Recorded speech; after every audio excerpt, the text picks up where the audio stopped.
you. This is Jennifer Way, intuitive consultant. Today's video is actually going to be a little bit shorter, so that's a good thing, I guess, according to YouTube standards. So this subject today for today's video is just a little subject. It is the biggest problem facing humanity right now. So you may have felt or noticed, especially if you're watching the news or existing in the world today or interacting, that there are some dominant emotions and energies occurring at this point in time. And this is anger and sadness. This sadness is fueled by heartbreak, by loneliness, disbelief, and disconnection. And the anger is fueled by disappointment, big time, resentment, overwhelm, and shock. One of the biggest sources of these emotions right now on this planet is a breakdown in our universally accepted structures.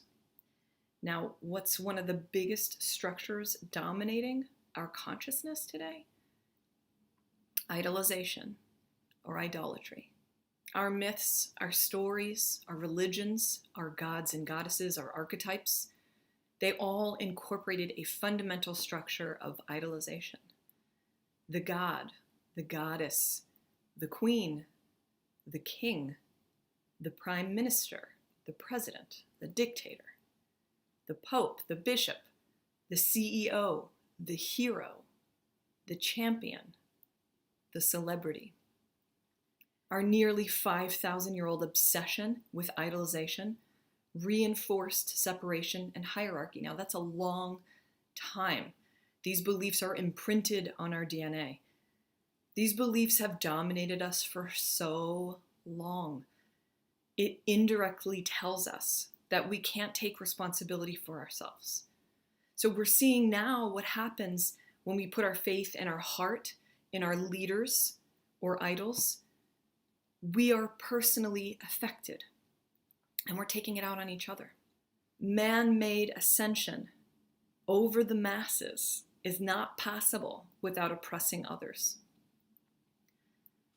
Through hierarchy and by what I like to call divine envy, I also secretly call it womb envy, wink wink, man longed to be perfect and to be regarded with adoration and respect, all to reach the sky and be godlike.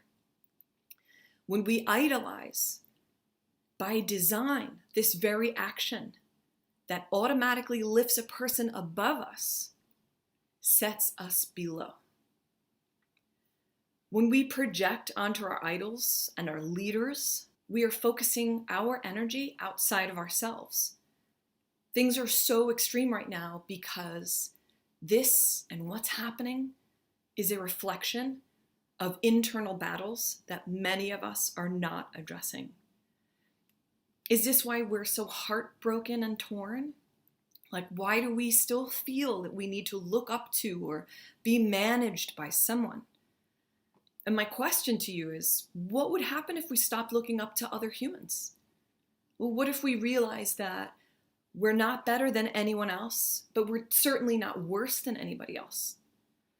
You know, we're at this point where this idolizing must shift and transition into loving the self and to loving others. This is what the masters were trying to teach us. Our need for hierarchy as a form of control was a way to understand our world, but it's now falling away. We've given too much of our power, our energy, and our focus to our idols, our celebrities, our political leaders, our CEOs, the list goes on and on. Maybe it's time to stop worshiping our leaders, to stop thinking of them as above us or relying on them to save us or distract us, to stop the expectation that they're superhuman. Because right now, our division is caused by this. So what I'm going to leave you with is, perhaps it's time to pull back our adoration and turn it inward. Have a great week. I'll talk to you next week.